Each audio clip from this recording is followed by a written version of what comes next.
नमस्कार। आज का हमारा टॉपिक है लेखांकन, परिचय, उद्देश्य एवं विकास। लेखांकन को आमतौर पर व्यवसाय की भाषा के नाम से जाना जाता है। लेखांकन के अंतर्गत विभिन्न प्रकार के व्यवहार जो किए जाते हैं उन्हें मौद्रिक रूप में दर्ज किया जाता है। एक निश्चित अवधि के परिणामों को जानने के लिए विभिन्न प्रकार के लेखों के संग्रहण, विश्लेषण और उनके सारांश को तैयार करने संबंधी कार्यों की आवश्यकता होती है। अतः व्यापारिक परिणामों को जानने के लिए लेखों को संग्रहित करने, उन्हें वर्गीकृत करने तथा उनका सारांश तैयार करने के समस्त कार्यों को ही लेखांकन कहा जाता है। लेखांकन की जो ये कला है अत्यंत प्राचीन काल से चली आ रही है, किंतु उस समय यह इतने विकसित रूप में नहीं थी जितनी कि ये आधुनिक युग में है, क्योंकि उस समय व्यवसाय में लेन देनों की जो संख्या थी तुलनात्मक रूप से काफ़ी कम होती थी, जिन्हें प्रत्येक व्यवसायी स्वयं ही दर्ज कर लेता था और उन पर नियंत्रण भी रख लेता था। लेकिन हाल ही के कुछ वर्षों में बड़े पैमाने पर उत्पादन, गला काट प्रतियोगिता, बाजारों के विस्तार और टेक्निकल चेंजेस के कारण लेखांकन के क्षेत्र में भी उल्लेखनीय परिवर्तन हुआ है। अब लेखांकन केवल लेन देन या घटनाओं को मौद्रिक रूप से दर्ज करना ही नहीं रहा, बल्कि लेखांकन जो है व्यवसाय के प्रबंध एवं व्यवसाय से संबंधित विभिन्न पक्षकारों और अंशधारियों, ऋण पत्रधारियों, लेनदारों, सरकार आदि के लिए समंक बैंक के रूप में भी कार्य करता है और समय समय पर आवश्यक सूचनाएं प्रेषित करता है। इस प्रकार लेन देन को दर्ज करने की क्रिया मात्र कहलाने वाला यह विषय आज एक सामाजिक विज्ञान के रूप में मान्यता प्राप्त करने लगा है। अब हम बात करते हैं लेखांकन की परिभाषा की। लेखांकन की परिभाषा के अंतर्गत दो परिभाषाएं यहाँ पर दी गई हैं। R.N. एंथोनी के अनुसार लेखांकन प्रणाली व्यवसाय से संबंधित सूचनाओं को मौद्रिक शब्दों में एकत्रित करने, सारांश लिखने, विश्लेषण करने और सूचित करने का एक साधन है। दूसरी परिभाषा यहाँ पर है हेरोल्ड बायरमैन एवं एलन आर ड्रेबिन की। उनके अनुसार लेखांकन को व्यावसायिक वित्तीय सूचनाओं को पहचानना, मापना, लिखना और संवहन करना कहा जा सकता है। अब हम बात करते हैं लेखांकन की विशेषताओं की। अभी हमने लेखांकन का अर्थ जाना और इसकी परिभाषाएं जानी। इनके आधार पर हम कुछ लेखांकन की विशेषताएं देख पा रहे हैं। तो आइए देखते हैं लेखांकन की विशेषताएं। इसमें पहली विशेषता है विशिष्ट नियमों के आधार पर व्यापारिक व्यवहारों का अभिलेखन। आमतौर पर व्यवसाय में जो व्यवहार होते हैं उनको जर्नल में लिखा जाता है, लेकिन केवल जर्नल में लेखा कर पाना, एक ही जर्नल में लेखा कर पाना संभव नहीं है। इसलिए जर्नल को पुनः विभिन्न सहायक पुस्तकों में विभाजित किया जाता है, जैसे cash book, sales book, purchase book, BR book, sales return book, purchase return book आदि। इनमें प्रतिदिन जो व्यवहार होते हैं उन्हें रिकॉर्ड किया जाता है और जो ये रिकॉर्डिंग होती है, जो ये लेखा किया जाता है, ये विभिन्न विशिष्ट नियमों के आधार पर ही किया जाता है। दूसरी विशेषता के रूप में हम देखेंगे कि लेखांकन में केवल वित्तीय व्यवहारों का ही लेखा किया जाता है। ऐसे व्यवहार जो मुद्रा में मापनीय नहीं हैं उनका लेखा भी नहीं किया जाता, जैसे बाज़ार में नए कॉम्पिटिटर्स का उत्पन्न हो जाना, किसी एक्सपीरियंस्ड मैनेजर की मृत्यु हो जाना, संस्था में स्ट्राइक वगैरह हो जाना। इस प्रकार के जो व्यवहार हैं ये मुद्रा में नहीं मापे जा सकते, इसलिए इनका लेखा कर पाना भी संभव नहीं है। केवल वित्तीय व्यवहारों के लेखों को ही इसमें किया जाता है। तीसरी विशेषता है वर्गीकृत करना। लेखांकन व्यापारिक व्यवहारों को विभाजित करने की भी एक आर्ट है। सभी खाते खाता बही में खोले जाते हैं। प्रत्येक व्यक्ति, आय और व्यय आदि का खाता अलग अलग खोला जाता है। अगली विशेषता है समराइजेशन, यानी कि सारांशित करना। सारांशित करना वर्गीकृत समंकों को प्रस्तुत करने की ही एक कला है, जो कि प्रबंध के लिए समझने के लिए योग्य और उपयोगी बनाती है।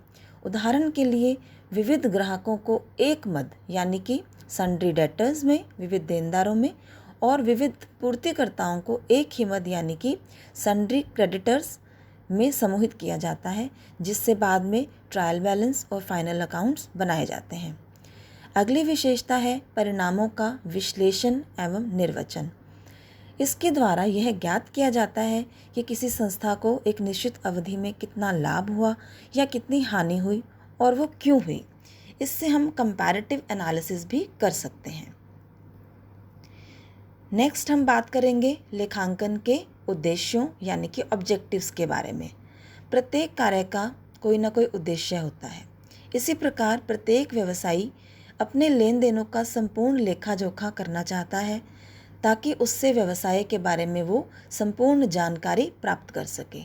वह यह जानना चाहता है कि उसके द्वारा वर्ष भर किए गए लेन देनों का परिणाम क्या रहा तथा वर्ष के अंत में व्यवसाय के पास कितनी संपत्तियां और दायित्व हैं। इसके साथ साथ वह ये भी जानना चाहता है कि व्यवसाय संचालन और आर्थिक स्थिति में किस प्रकार सुधार किया जा सकता है। इस प्रकार हम देखते हैं कि व्यवसाय के कुछ पर्टिकुलर उद्देश्य होते हैं। इनमें पहला है व्यापारिक लेन देनों का लेखा करना। ये लेखांकन का मेन ऑब्जेक्टिव है।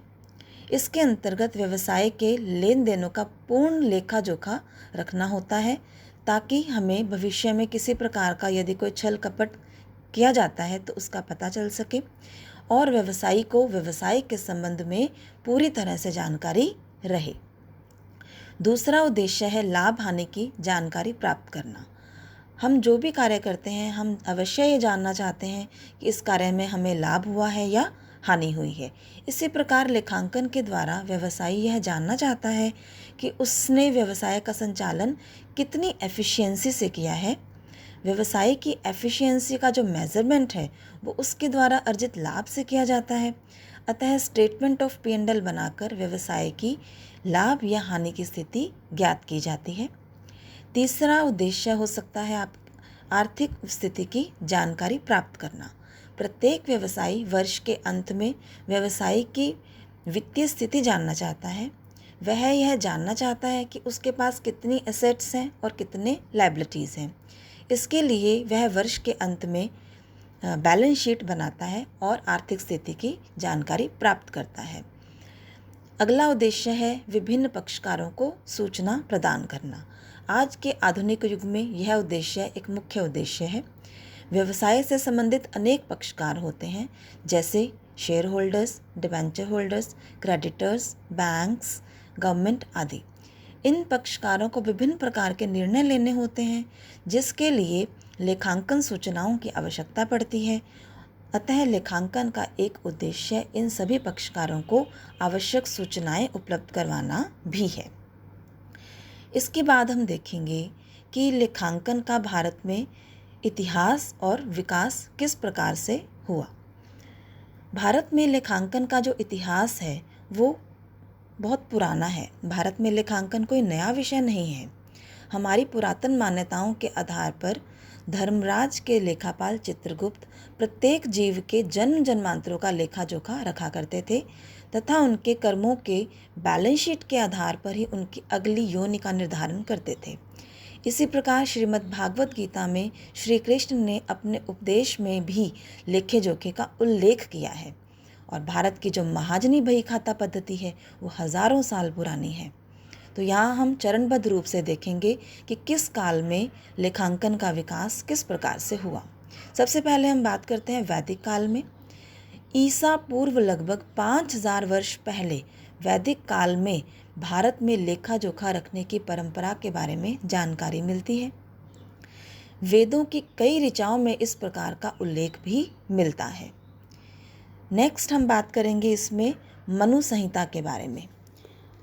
मनु संहिता जो है इसका जो काल है ईसा पूर्व लगभग 200 वर्ष माना गया है।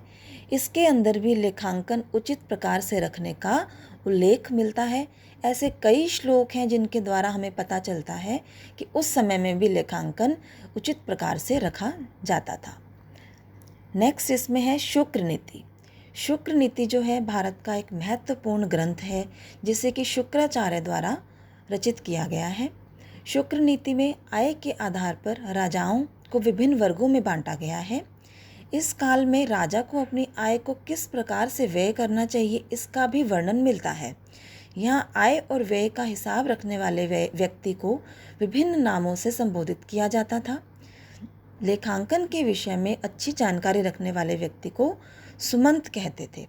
शुक्र नीति में विभिन्न लेखांकन नीतियों का भी उल्लेख मिलता है। इसके बाद है कौटिल्य का अर्थशास्त्र। कौटिल्य यानी कि चाणक्य, ये जो थे ये सम्राट चंद्रगुप्त मौर्य के राजनीतिक गुरु और मंत्री थे। इनका काल लगभग ईसा पूर्व 200 से 300 वर्ष माना जाता है। कौटिल्य ने अपने ग्रंथ अर्थशास्त्र में राजकोष के समुचित लेखांकन की आवश्यकता पर जोर दिया था। अर्थशास्त्र में आय, व्यय, उत्पादन, अनाज के गोदामों, भेंट, वेतन, कर मुक्ति आदि के बारे में पूरे लेखे रखने के लिए केंद्रीय लेखा कार्यालय का भी वर्णन किया गया है, जिसे कि अक्षपटल कहते थे। इस पुस्तक में राजकोष का गबन करने वाले लेखा कार्मिकों को दंड दिए जाने की भी व्यवस्था थी। कौटिल्य अर्थशास्त्र में लेखांकन की विभिन्न क्रियाओं के संबंध में कड़ी व्यवस्था थी और कर्मचारी को विभाग के अध्यक्ष के अनुसार अपना कार्य निर्धारित व्यवस्था के अनुसार करना पड़ता था। अगला है इसमें निगमित क्षेत्र यानी कॉरपोरेट सेक्टर एवं लेखांकन। भारत में ईस्ट इंडिया कंपनी के आने के साथ ही कॉरपोरेट सेक्टर और इंडस्ट्रीज़ का डेवलपमेंट हुआ। इससे व्यक्तिगत व्यवसाय स्वरूपों के स्थान पर कंपनीज का वर्चस्व बढ़ने लगा। इसके साथ ही प्रभावी लेखांकन प्रणाली और ऑडिटिंग सिस्टम पर भी जोर दिया गया। सन 1913 के कंपनी अधिनियम द्वारा प्रत्येक कंपनी के लिए योग्य ऑडिटर्स के द्वारा ऑडिटिंग करवाना अनिवार्य किया गया। इस प्रकार कंपनियों ने डबल अकाउंटिंग सिस्टम पर आधारित लेखा पुस्तकें रखनी प्रारंभ कर दी तथा योग्य अकाउंटेंट्स की नियुक्तियां की जाने लगी। इसी श्रृंखला में भारतीय चार्टर्ड अकाउंटेंट संस्थान का निर्माण किया गया। देश में योग्य अकाउंटेंट्स और ऑडिटर्स की आवश्यकता को देखते हुए 1949 में भारतीय चार्टर्ड अकाउंटेंट संस्थान की स्थापना एक विशेष अधिनियम पारित करके की गई। इस संस्थान का प्रमुख कार्य भारत में योग्य लेखपालों को तैयार करना, लेखांकन सिद्धांतों एवं प्रक्रियाओं का विकास करना था। इस संस्थान ने भारत में लेखांकन के विकास के क्षेत्र में उल्लेखनीय कार्य किया है। भारतीय चार्टर्ड अकाउंटेंट संस्थान के जैसे ही भारतीय कोस्ट एवं वर्क्स अकाउंटेंट संस्थान का भी निर्माण किया गया। भारतीय कंपनी अधिनियम में संशोधन कर लागत लेखों का अंकेक्षण करवाना भी अनिवार्य कर दिया गया। लागत लेखों को रखने, उनका अंकेक्षण करने के लिए योग्य लेखापालों की आवश्यकता महसूस हुई, तो भारतीय कोस्ट एवं वर्क्स अकाउंटेंट संस्थान के द्वारा योग्य लागत लेखापालों को तैयार करना ही इस संस्थान का प्रमुख उद्देश्य है। इसी प्रकार भारतीय लेखा मानक मंडल यानी अकाउंटिंग स्टैंडर्ड्स बोर्ड की स्थापना भी की गई। लेखांकन के क्षेत्र में प्रत्येक देश की नीतियां अलग अलग होती हैं। हर देश में अलग अलग तरह के व्यवहार प्रचलित होते हैं। इनमें एक रूपता लाने के लिए विश्व स्तर पर अंतर्राष्ट्रीय लेखा मानक समिति की स्थापना हुई। इसी को ध्यान में रखते हुए भारतीय चार्टर्ड अकाउंटेंट संस्थान ने अप्रैल 1977 में लेखा मानक मंडल की स्थापना की। तो इस प्रकार भारत में लेखांकन का जो विकास है बहुत ही अच्छी तरह से हुआ है। तो आज का ये हमारा टॉपिक यहीं तक रहेगा। धन्यवाद।